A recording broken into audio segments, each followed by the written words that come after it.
ایک گنجان بازار میں کریم نام کا مشہور حلوائی رہتا تھا۔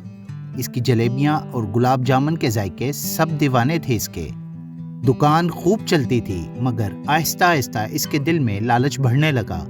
اس نے سوچا کم چینی اور سستا سامان استعمال کروں گا تو منافع زیادہ ہوگا۔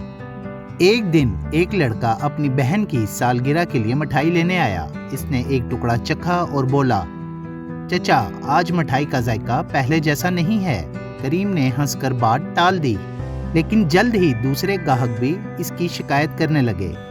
کریم نہ بدلا، کم خرچ زیادہ کمائی۔ وہ خوش ہوتا رہا، مگر چند دن میں گاہک آنا چھوڑ گئے۔ مٹھائی کی چمک مان پڑ گئی اور مکھیوں نے دکان پر بسیرا کر لیا۔ لالچ نے اسے اندھا کر دیا۔ ایک بزرگ مسافر آیا۔ اس نے مٹھائی خریدی اور کہا، اصلی حلوائی ہر نوالے میں محبت اور ایمانداری ڈالتا ہے۔ لالچ سے کمائی دولت کبھی نہیں ٹھہرتی۔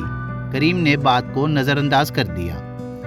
رات کو کریم نے خواب میں اپنے والد کو دیکھا، جو کہا کرتے تھے، ہنر کی عزت کرو، لالچ ذائقہ اور بھروسہ دونوں مٹا دیتا ہے۔ کریم چونک کر جاگا اور اپنی غلطی سمجھ گیا۔ اگلے دن اس نے دکان صاف کی، عمدہ سامان خریدا اور دل سے مٹھائی بنائی۔ مٹھائی کی خوشبو پورے بازار میں پھیل گئی اور گاہک واپس آنے لگے۔ کریم نے سیکھا کہ ایمانداری اور معیار ہی اصل کامیابی ہے۔ لالچ صرف دل اور جیب دونوں کو خالی کرتی ہے۔